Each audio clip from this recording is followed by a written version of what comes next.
ओम गृहणी सूर्याय नमः। आज रविवार के दिन आप सुनिए सूरज भगवान की कथा। सूर्य भगवान नवग्रहों के राजा है और सूर्य भगवान की कृपा से मान सम्मान में बढ़ोतरी होती है। व जीवन में खुशहाली और शांति आती है।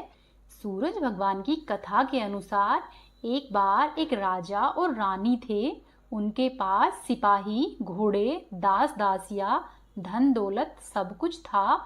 उन्हें सिर्फ संतान नहीं थी और इसी कारण से राजा और रानी दोनों ही बहुत दुखी रहते थे। संतान प्राप्ति के लिए उन्होंने हर तरह का दान धर्म, धार्मिक अनुष्ठान, जप, मंत्र, व्रत और पूजा पाठ किए, लेकिन इन सब का कोई फायदा नहीं हुआ। अब राजा और रानी दोनों ही बुढ़ापे की ओर बढ़ते गए। बुढ़ापे की ओर बढ़ते गए तो होता क्या है कि दोनों ही गहन सोच में पड़ गए कि अब हमारे इतने बड़े राज्य का क्या होगा, इस राज्य का वारिस कौन बनेगा और प्रजा की जिम्मेदारी कौन लेगा। राजा और रानी दोनों ही दिन रात इसी चिंता में घुलते रहते। उन्हें अपने खाने पीने की सुध भी नहीं रहती। एक सुबह क्या होता है कि राजा के दरबार में एक साधु आता है। तो दासी रानी को बताती है कि साधु महाराज आए हैं, कुछ दान दक्षिणा दो। तब वह रानी दासी से कहती है कि हे दासी, यह मेरा अंतिम दान धर्म है। इसके बाद मैं अपने हाथों से कोई भी दान या धर्म नहीं करूंगी। ऐसा कहकर रानी हाथ में चावल से भरा हुआ छाछ लेकर बाहर आती है और साधु महाराज की झोली में भिक्षा डालने के लिए आगे बढ़ती है। तो उसके चेहरे पर उदासी साधु की दृष्टि में आ जाती है और साधु रानी से पूछता है कि हे रानी, क्या हुआ है, आप इतनी उदास क्यों हैं। तब रानी साधु को सारी बातें कह सुनाती है और रानी रोने लगती है। उसकी बात सुनकर साधु कुछ पल के लिए गंभीर हो जाता है और कहता है कि हे रानी, तुम चिंता मत करो, तुम्हारी संतान प्राप्ति की इच्छा भी पूरी हो जाएगी। तुम्हारी कोख से एक पुत्र जन्म लेगा। वह केवल 14 वर्ष तक ही आप लोगों को मिलेगा, उसके आगे वह मृत्यु लोक में नहीं रह पाएगा। इससे बढ़कर आपको कुछ भी देना मेरे लिए संभव नहीं है। अपनी बात पूरी करते हुए उसने अपनी झोली में हाथ डाला और साधु महाराज ने थोड़ी सी भभूति निकालकर रानी को दे दी और कहा कि आप और महाराज दोनों ही इसे बांटकर ग्रहण कर लेना, जल्द ही तुम्हें पुत्र प्राप्त होगा। इतना कहकर वह साधु अपनी राह पर चला गया। उसके जाने के बाद रानी सोचने लगी कि 14 साल तो 14 साल ही सही, इतने समय के लिए तो कम से कम हमें पुत्र सुख मिलेगा। मेरे लिए तो इतना ही काफी है। इतने साल तक मैं इसे जी जान से बड़ा करूंगी और उसे ढेर सारा लाड़ और दुलार दूंगी और अपनी संतान की मनोकामना पूरी करूंगी। उस रात अपना सारा कामकाज खत्म करके जब राजा रानी के महल में आए तो रानी ने क्या किया कि राजा को सारी बात बताई और साधु की दी हुई भभूति दिखाकर राजा से बोली कि साधु महाराज ने यह भभूति हम दोनों को ग्रहण करने के लिए कहा है।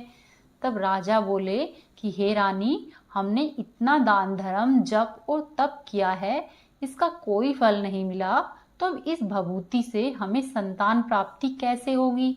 उस पर रानी बोली कि हे राजन, जब इतना सब कुछ किया है तो उस पर से अब यह भी सही, खामखा उस साधु के क्रोध को भी हम क्यों बढ़ावा दे। वहीं राजा को अब किसी भी बात पर विश्वास नहीं रहा था, लेकिन रानी को दुख नहीं पहुंचे, इसीलिए वह राजा भभूत खाने के लिए राजी हो गया।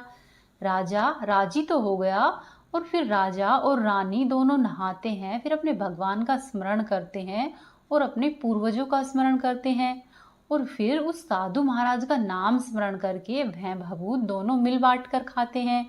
उसके बाद दोनों ही निश्चिंत होकर सो जाते हैं। धीरे धीरे कुछ दिन और व्यतीत हुए और साधु के कहे अनुसार ही रानी गर्भवती हो गई। ऐसा सुनकर राजा और रानी दोनों की ही खुशी समाती नहीं थी। राजा रानी से बोले कि हे महारानी, सचमुच ही हम पर साधु महाराज की कृपा हो गई है। 2-3 माह और धीरे धीरे 9 माह और 9 घंटे पूरे होकर रानी ने एक सुंदर और गोरे चिट्टे पुत्र को जन्म दिया। राजा ने बड़ी ही धूमधाम से पुत्र का नामकरण किया, उत्सव मनाया गया। अब पुत्र की कुंडली देखने के लिए राज्य के सबसे बड़े विद्वान पंडित को बुलाया तो कुंडली देखकर पंडित जी बड़े चिंतित हुए और कहने लगे कि महाराज, हमारा राजपुत्र सिर्फ 14 साल तक ही हमारे पास रहेगा। राजा को इस बात की भनक पहले ही थी। रानी को भी साधु महाराज की बात याद थी, इसलिए दोनों ही चुप रह जाते हैं। इसके बाद राजा और रानी बड़े लाड प्यार से अपने बेटे की परवरिश करते हैं और उसकी हर ख्वाहिश पूरी करते हैं। थोड़े समय के लिए ही सही, भगवान ने संतान देकर उनकी इच्छा पूरी की थी। इसे ही वे अपना भाग्य मानते थे। धीरे धीरे दिन व्यतीत होते गए और राजपुत्र दिनों दिन बढ़ता चला गया। जब वह 7 साल का हो जाता है तो राजा एक अच्छे गुरु की नियुक्ति करके उसे पढ़ाई लिखाई, राजशास्त्र, शस्त्र विद्या, घुड़सवारी इत्यादि 12 विद्याओं का शिक्षण देते हैं। जब वह शस्त्र विद्या में पारंगत हो जाता है और 12 साल की उम्र का हो जाता है, तब एक अच्छी सी राजकन्या खोजकर राजा उसकी शादी करा देते हैं। इसी तरह से दिन व्यतीत होते रहते हैं तो 2 और साल बीत जाते हैं। बेटा 14 का हो जाता है। एक दिन राजपुत्र राजा से बोला कि पिताजी, मैं अपना सारा राज्य घूमकर देखना चाहता हूँ। आज तक मैंने सिर्फ इस रजवाड़े के अलावा और कुछ नहीं देखा है। बेटे की बात सुनकर राजा चिंतित हो जाते हैं, क्योंकि पुत्र का 14वां साल शुरू हुआ था। अब कोई अनहोनी होने का वक्त नजदीक आ पहुंचा था। लेकिन राजा ये सब बातें पुत्र को बता नहीं सकता था। वह क्या करता कि चेहरे पर खुशी लाकर बेटे से कहता है कि हाँ हाँ, जरूर जाओ बेटा, तुम्हें अपना सारा राज्य घूमकर देखना चाहिए। कहाँ क्या है यह सब जानना चाहिए। कल को मेरे बाद तुम्हें ही तो राजा बनना है। मात्र एक बात का ध्यान रखना कि तुम कहाँ जा रहे हो, क्या कर रहे हो, यह बात अपनी पत्नी को नहीं बताना। पुत्र कहता है, ठीक है पिताजी, आपने जो कहा है मैं वैसा ही करूँगा। तो होता क्या है कि राजपुत्र दिन भर अपनी पत्नी के साथ रहता, खुशियां मनाता और रात को ठीक 12 बजे बिस्तर से उठकर बाहर चला जाता और फिर सुबह होने से पहले ही वह अपने महल में आकर सो जाता। ऐसा बहुत दिनों तक चलता रहा। अब पुत्र का 14वां साल खत्म होने में कुछ दिन ही बाकी रहते हैं। इतने में होता क्या है कि उसकी पत्नी यानी कि छोटी रानी रात में जाग जाती है। वह देखती है कि बिस्तर पर राजपुत्र नहीं है। वह अब महल में सब जगह देखती है तो उसे राजपुत्र कहीं पर भी नजर नहीं आता। तो वह क्या करेगी, किससे कहेगी, ऐसा सोचकर वह चुप रहती है। फिर सुबह होने पर वह देखती है कि उसका पति अपनी जगह पर सोया हुआ है। वह अपने पति से कुछ नहीं पूछती, लेकिन अगली रात भी वैसा ही होता है। तीसरी रात, चौथी रात, ऐसा बहुत दिनों तक चलता रहता है। छोटी रानी बहुत ही चिंतित हो जाती है। पति रात को जाता कहाँ है, किससे मिलने जाता है, उसके मन में ढेरों सवाल उठते हैं। लेकिन उसे पूछने में डर लगता है कि शायद पति गुस्सा कर बैठे। सास ससुर से पूछने के बारे में सोचा तो उसकी कुल मर्यादा बीच में आ जाती थी। तो इसी तरह से मन ही मन वह कुढ़ती रहती थी। इस हालत में उसे खाने पीने में दिलचस्पी नहीं होती। वह दिनों दिन दुबली पतली होती जा रही थी। तो वहीं उसी राज्य में एक फूल बेचने वाली बूढ़ी मालिन थी। वह हमेशा ही छोटी रानी को फूल देने के लिए उसके महल में आती थी। उस बुढ़िया का ध्यान छोटी रानी पर जाता है।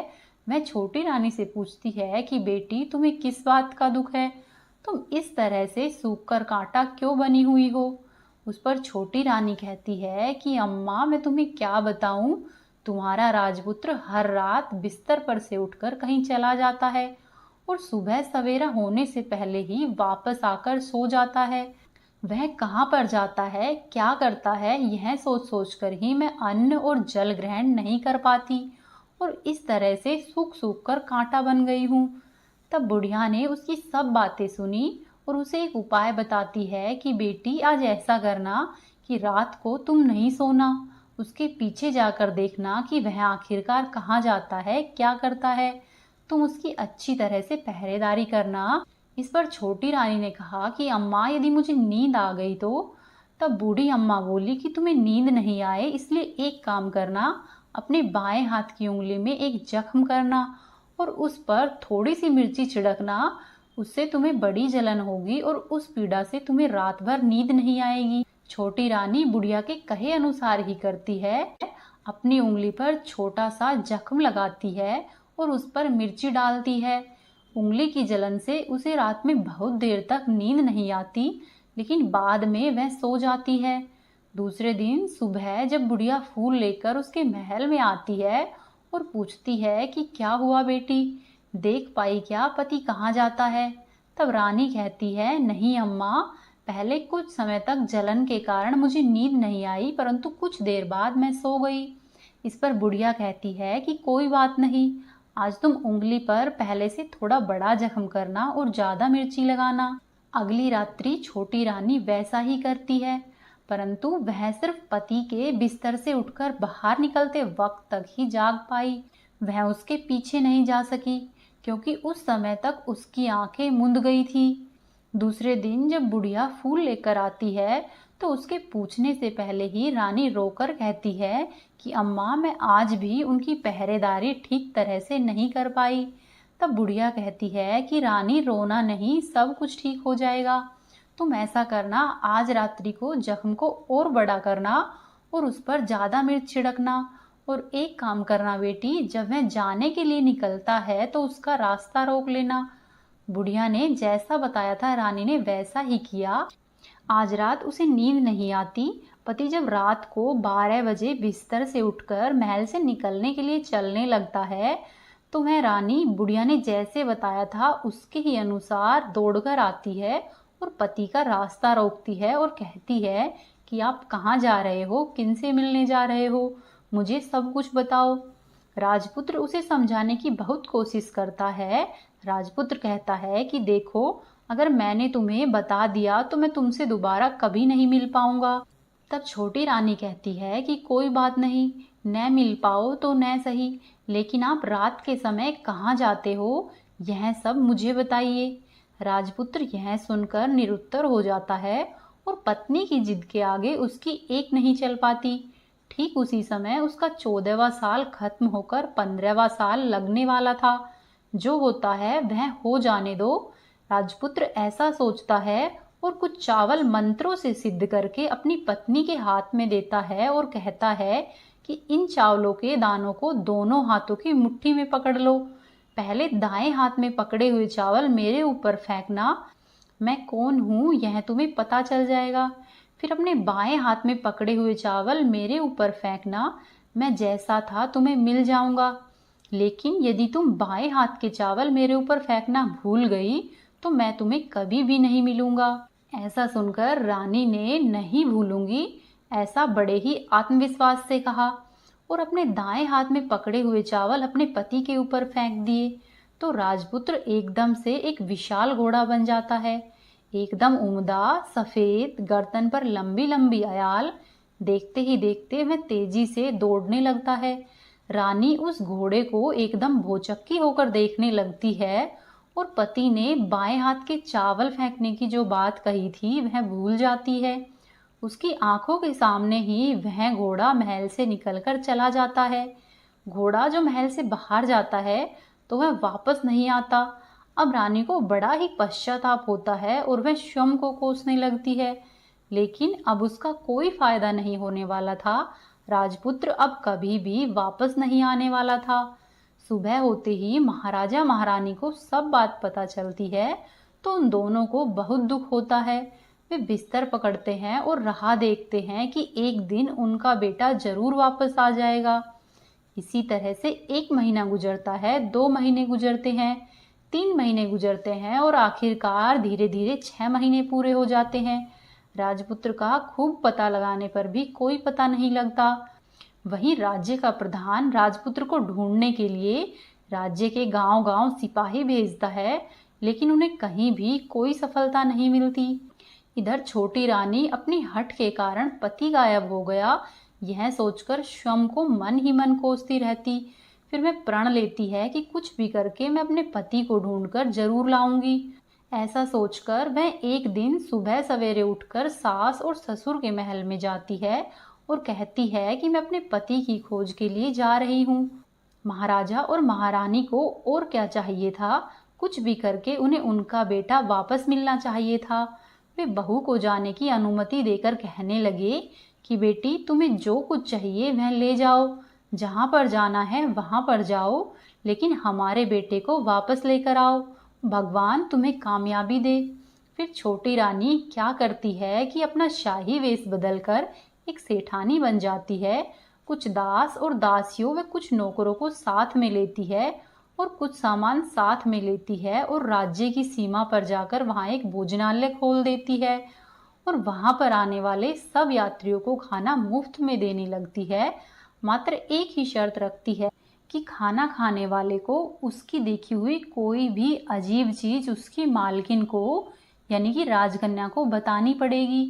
तो वहां पर आने वाला हर नागरिक अपनी तरफ से मैंने यह देखा, मैंने वह देखा, ऐसा कहकर वह मुफ्त में खाना खाकर जाता, परंतु रानी को जो बात चाहिए थी वह अब तक नहीं मिल रही थी। ऐसे ही कुछ दिन बीत गए तो इधर क्या होता है कि रानी के महल में जो फूल लेकर बुढ़िया अम्मा आती थी, उनके एक बेटा और एक बहू थे और उनका एक पोता भी था, यानी कि बुढ़िया के बेटे बहू का बेटा था।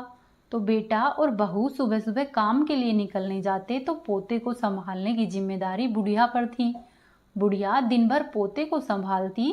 तो एक दिन होता क्या है कि बुढ़िया को पान खाने की आदत थी, तो पान लगाने के लिए चूना चाहिए था।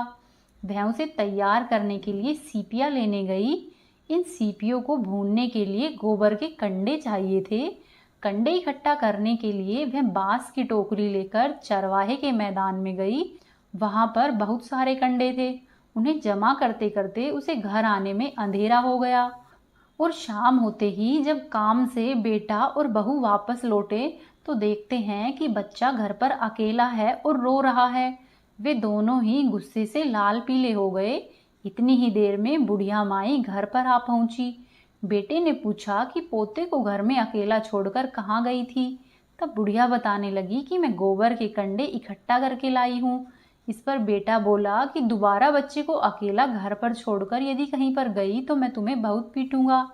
तब बुढ़िया कहने लगी कि नहीं बेटा, फिर कभी भी ऐसा नहीं करूंगी। लेकिन दूसरे ही दिन बुढ़िया वह बात भूल गई और फिर से चरवाहे के मैदान में कंडे इकट्ठा करने के लिए चली गई। शाम को जब फिर से बेटा बहू घर पर वापस लौटे तो देखते हैं कि बच्चा घर पर अकेला है और रो रहा है। अब बुढ़िया के बेटे की सहन शक्ति खत्म होने लगती है और वह बुढ़िया को वापस आने पर उसे घर से निकाल देता है। बुढ़िया रात भर घर के बाहर अंधेरे में बैठी रहती है और सुबह होते ही हाथ में टोकरी लेकर कंडे इकट्ठे करने के लिए चली जाती है। उस दिन उस पर कंडा इकट्ठा करने का मानो पागलपन सवार हो गया था। कंडे इकट्ठे करते करते कब अंधेरा हो गया उसे मालूम ही नहीं चला। जब उसे ध्यान आया तो गांव का रास्ता भी ठीक तरह से दिखाई नहीं दे रहा था। वह अंधेरे में आंखें फाड़कर देखती देखती कि किसी तरह से मैं आगे निकल जाऊं। तो होता क्या है कि एक कपिला गाय छन छन की आवाज करते हुए, गले की घंटी बजाते हुए ठुमक कर उसी मैदान पर आ गई। उसे देखकर बुढ़िया सोचने लगी कि मैं इस गाय के पीछे पीछे जाऊंगी तो हो सकता है कि मैं गांव तक पहुंच जाऊं। तब बुढ़िया उसके पीछे पीछे चलने लगती है। वह गाय क्या करती है कि उस मैदान से लेकर एक एक करके 6 मैदान पार करती है। आखिर में वह 7वें मैदान पर पहुंचती है तो वहां क्या होता है कि उस मैदान पर एक बड़ा सा पत्थर है। गाय जाकर उस पत्थर को अपना सींग मारती है। सींग मारा तो वह पत्थर दूर हट गया और नीचे पाताल में जाने के लिए सीढ़ियां दिखाई देने लगी। तब वह गाय उन सीढ़ियों से नीचे जाने लगी। बुढ़िया वह सब देखती रही और झट से जाकर गाय की पूंछ पकड़ लेती है। पूंछ पकड़कर वह गाय के साथ ही नीचे पाताल में पहुंच जाती है। पाताल में पहुंचते ही बुढ़िया ने तुरंत ही गाय की पूंछ छोड़ दी और इधर उधर देखने लगी। वहीं से बुढ़िया ने देखा कि पाताल में सब जगह जगमगाहट है, दीप और दिए जल रहे हैं और तेज रोशनी गाय के ऊपर पड़ती है और वहां पर अद्भुत घटनाएं घटने लगती है। गाय के नीचे जाते ही उसके गले में अपने आप सांकल पड़ गई और छम छम करके कोई दुधाड़ी में गाय का दूध दूहने लगा। लेकिन जो भी कोई वह कर रहा था वह दिखाई नहीं दे रहा था। बुढ़िया बहुत घबरा गई और कहाँ आकर फंस गई ऐसा सोचने लगी और वह यहाँ वहां पर छिपने के लिए जगह ढूंढने लगी। लेकिन उसे कहीं भी जगह नहीं मिली। हर जगह पर उजाला ही उजाला था। तो वह यूं ही एक कोने में खड़ी रह गई और जो कुछ सामने हो रहा था उसे चुपचाप देखने लगी। कुछ पल के बाद वहां पर झट से एक उम्दा सफेद घोड़ा आया। वहां पर दो कुंड थे, उसमें से एक कुंड में उस घोड़े ने छलांग लगाई और ऊपर आ गया। अब उसे राजपुत्र का रूप प्राप्त हो गया और राजपुत्र बनने के बाद उसने दूसरे कुंड के पानी में स्नान किया और वहां पर रखे हुए नए कपड़े पहने। नजदीक ही एक सुंदर पलंग था, वह उस पर आकर बैठ गया। उसके सामने अपने आप पंच पकवानों की थाली आ गई, दूध की एक प्याली आ गई, पान सुपारी आ गए और उसके सामने एक दिया जलता रहता। राजपुत्र ने खाना खाया, दूध पिया, पान सुपारी खाए और बिस्तर पर लेट जाने से पहले सूर्यदेव का स्मरण करके सामने जलते हुए दिए से पूछा कि दिए दिए दीपंकर, मेरे माता पिता क्या कर रहे हैं। दिया बताने लगा कि बेटे के शोक में डूबे हुए हैं। तब लड़का पूछता है कि राज्य कौन संभाल रहा है। तब दिया कहता है कि राज्य प्रधान संभालता है। फिर राजपुत्र कहता है कि मेरी पत्नी क्या करती है। तब दिया कहता है कि उसने चौराहे पर भोजनालय शुरू किया है और आते जाते लोगों से वह नई खबर के बारे में पूछती है। दिए के यह कहते ही राजपुत्र कहने लगता है कि ठीक है। उसके बाद वह सो गया। बुढ़िया कोने में खड़ी रहकर यह सब देखती रही। ऐसी अद्भुत घटना उसने जिंदगी में पहली बार देखी थी। उसे अंदर ही अंदर चुलबुलाहट होने लगी। वह अपनी भूख और प्यास को भूल गई कि आगे और क्या होता है। उसे देखने के लिए वह उत्सुक रहने लगी। लेकिन उसके बाद और कुछ घटनाएं नहीं घटती। रात गुजर गई और सुबह हो गई। सुबह होने पर पलंग पर सोया हुआ राजपुत्र उठा और फिर से पहले वाले कुंड में छलांग लगाई। तो अब वह फिर से घोड़ा बन गया और कुंड से बाहर आ गया। बाहर आते ही वह तेजी से उस पाताल नगरी से बाहर निकल गया। लेकिन वह कहाँ गया, बुढ़िया को कुछ भी पता नहीं चला। उसके बाद पिछली रात की ही तरह उस गाय का छम छम करके कोई दूध दूहने लगा। जैसे ही दूध दूहना खत्म हुआ, उसके गले की सांकल अपने आप खुल गई और वह गाय तेजी से ऊपर जाने वाली सीढ़ियों की ओर भागने लगी। गाय को दौड़ते देखकर बुढ़िया सोचने लगी कि अब गाय के साथ ही यहाँ से ऊपर जाने में समझदारी है, नहीं तो कोई मुसीबत आकर खड़ी हो जाएगी। बुढ़िया माई ने झट से उस गाय की पूंछ पकड़ ली और गाय के साथ ऊपर आ गई। गाय जब ऊपर मैदान में पहुंची तो सुरंग का रास्ता अपने आप बंद हो गया और उसके मुंह पर एक बड़ा सा पत्थर पहले ही की तरह खड़ा हो गया। ऊपर आकर वह गाय जंगल की ओर निकल गई तो इधर बुढ़िया एकदम बावली सी हो गई। उसने पाताल नगरी में जो कुछ देखा था वह जल्द से जल्द किसी को बताने के लिए उतावली हो उठी। उसे एकदम से याद आया कि नगर की सीमा पर कोई औरत भोजनालय चलाती है और नई बात बताने वाले को खाना पीना मुफ्त में देती है। वह सोचने लगी कि क्यों न मैं यह बात उस औरत को जाकर बताऊं। यदि उसे पसंद आई तो बाकी के जीवन में खाने पीने की झंझट से मुक्ति मिल जाएगी। तब बुढ़िया ने मन ही मन तय किया और तुरंत ही उस भोजनालय के द्वार पर टंगे हुए नगाड़े के सामने खड़ी हो गई और जोर जोर से नगाड़ा बजाना शुरू कर दिया। नगाड़े का इस तरह का शोर सुनकर मालकिन यानी कि छोटी रानी मन में प्रसन्न हो जाती है कि शायद कोई बड़ी बात लेकर कोई यहाँ पर आया है।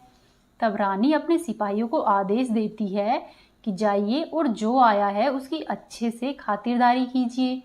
आदेश पाते ही सिपाही नीचे दौड़ गए तो एक बुढ़िया नगाड़ा बजा रही थी। उन्होंने पूछा कि क्यों री बुढ़िया, क्या हुआ, नगाड़ा क्यों बजा रही हो। तब बुढ़िया बोली कि कुछ नहीं बेटा, यहाँ पर खाना मिलता है न, इसीलिए आई हूँ। तब वो बोले कि खाना मिलेगा लेकिन तुम्हें कोई नई बात बतानी पड़ेगी। तब बुढ़िया बोली हाँ बताऊंगी, मुझे एक बात मालूम है। इस पर सिपाही उसे अंदर रानी के पास लेकर आए। उनको मालकिन का आदेश था कि जो कोई बूढ़ा बुजुर्ग वहां पर आए उनके साथ अच्छी तरह से पेश आना है और उनका आदर सत्कार व आतिथ्य करना है। तो सिपाहियों ने बुढ़िया का भरपूर आदर सत्कार किया। उसे बड़ी सी थाली भरकर व्यंजन परोसते हैं। बुढ़िया कुछ दिनों से भूखी थी, इसीलिए वह खाने पर टूट पड़ी। खाना खाने के बाद सिपाही ने उसे पहनने के लिए नए वस्त्र दिए और उसके बाद उसे लेकर रानी के पास आ पहुँचे। बुढ़िया और रानी ने तुरंत ही एक दूसरे को पहचान लिया। तब बुढ़िया बोली कि बेटा तुम, तो रानी बोली कि अम्मा तुम। बड़ी देर तक दोनों ही अलग अलग तरह की बातें करती रही। आखिरकार कुंवरनी बुढ़िया से कहने लगी कि अम्मा, अब बताओ तुमने क्या नई बात देखी है। नई बात? मैंने कोई नई बात नहीं देखी है। वह तो मेरे पास तुम्हें देने के लिए खाने के पैसे नहीं थे, इसीलिए मैंने झूठ कहा और नगाड़ा बजाया। तब रानी ने कहा, अम्मा घबराना नहीं, मैं किसी को तुम्हारा नाम नहीं बताऊंगी।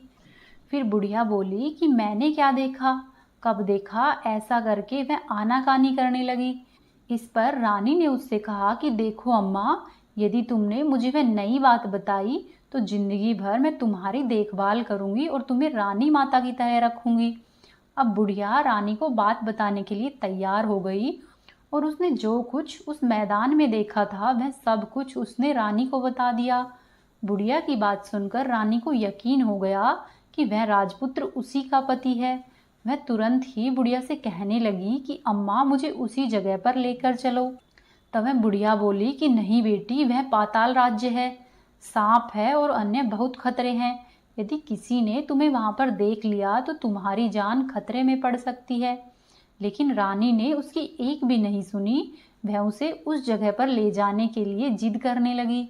आखिर में बुढ़िया ने उसका कहना मान लिया और कहने लगी कि ठीक है, मैं तुम्हें वहां पर लेकर चलती हूँ, पर आज नहीं कल।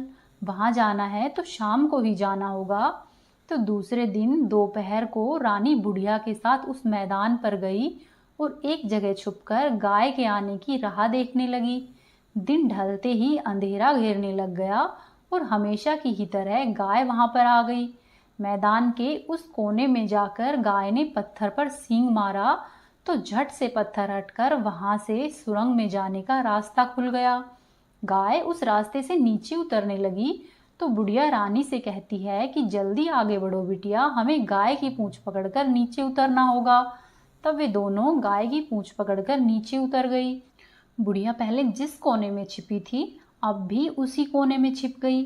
अब नीचे सब कुछ पहले के जैसे ही घटित हो रहा था। गाय के गले में अपने आप सांकल पड़ गई। कोई अदृश्य रूप से उसका दूध दुहने लगा। एक सफेद उम्दा घोड़े ने आकर एक कुंड में छलांग लगाई तो वह राजपुत्र के रूप में ऊपर आया। वह राजपुत्र दूसरे कुंड में नहाने लगा। बाद में उसके सामने खाने की थाली आ गई और दूध की प्याली आ गई, पान का बीड़ा आ गया।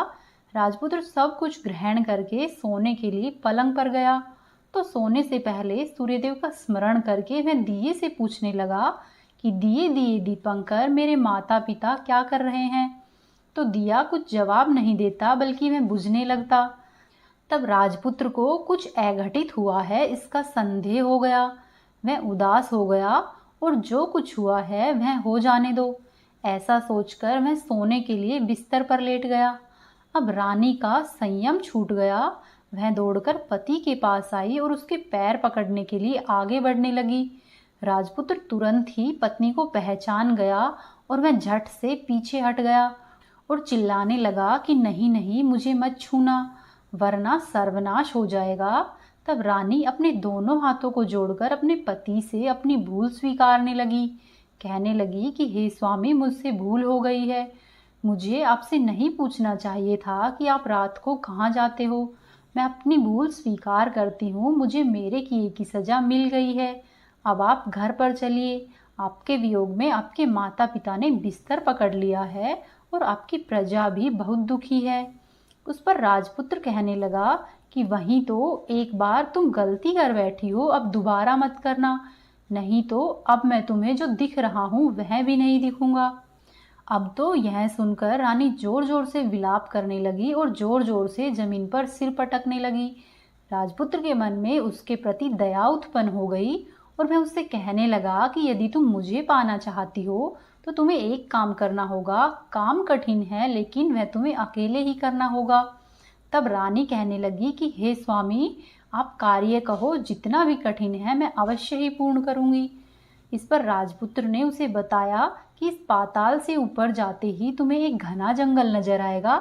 ऐसे 6 जंगल पार करके 7वां जंगल मिलेगा। वह जंगल सबसे घना है। उसी जंगल में बीचों बीच में एक पीपल का पेड़ है।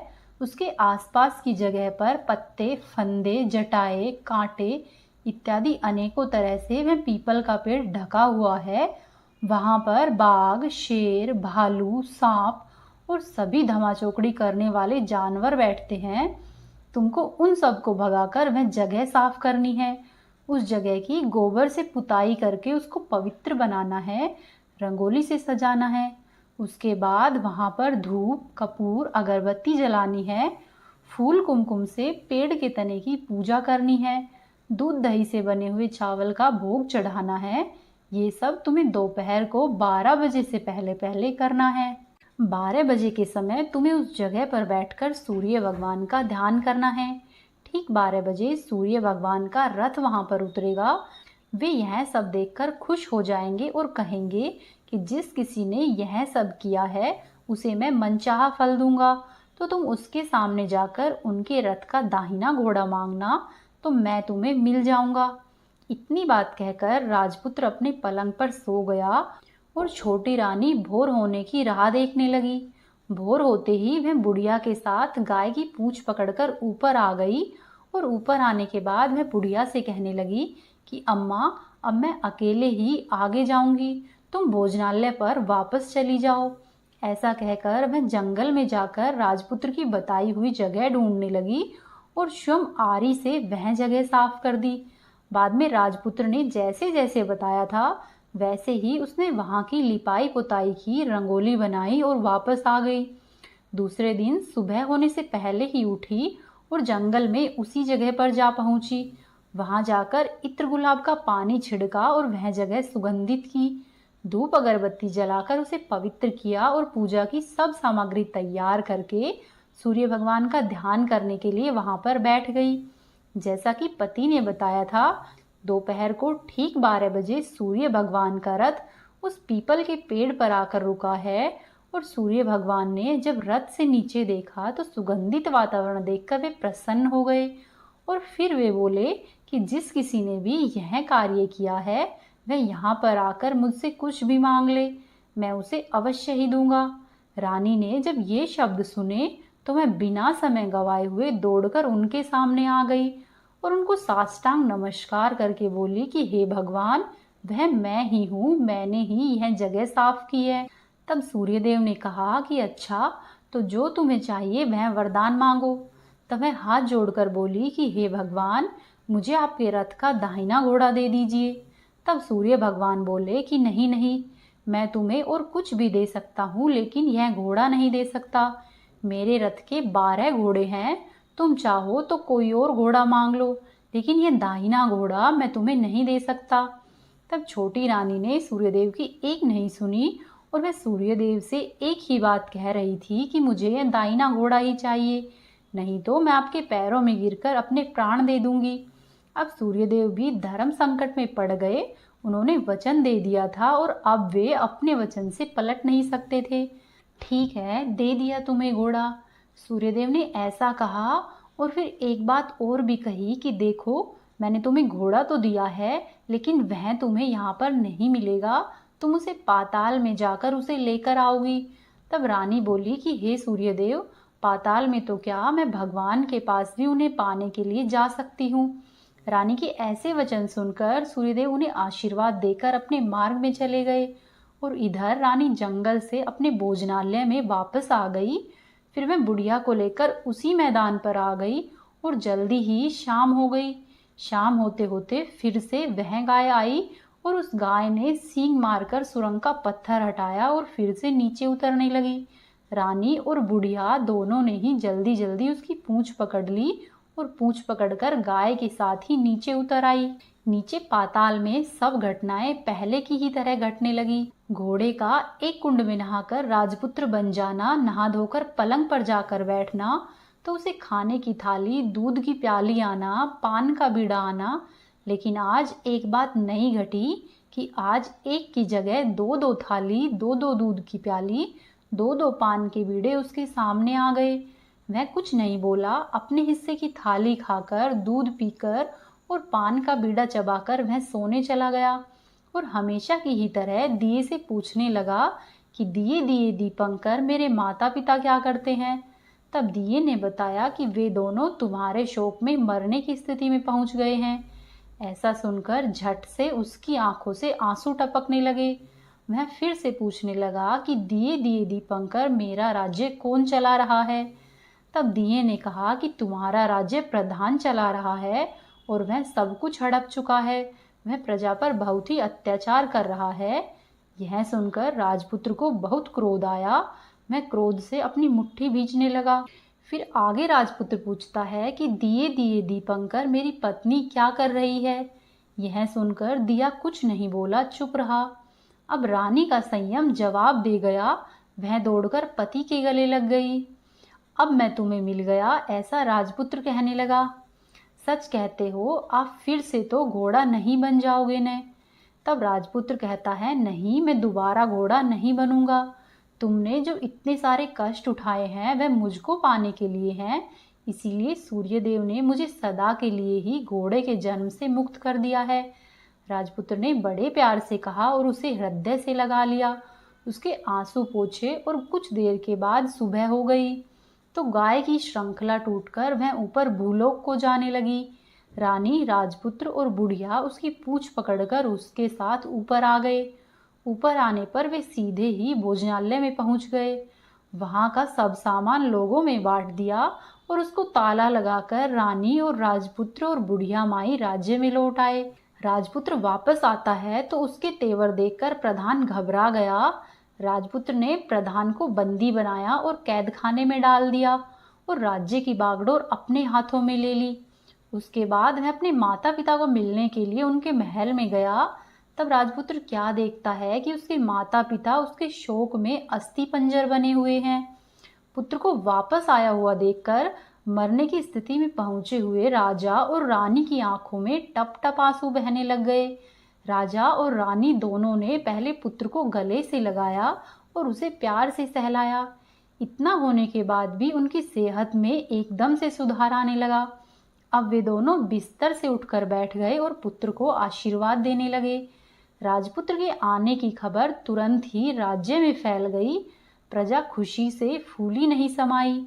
प्रजाजन राजमहल के सामने इकट्ठे हो गए और सब ने राजपुत्र के दर्शन किए और आज से उन्हें कोई भी दुख नहीं पहुंचाएंगे, ऐसा वचन भी दिया।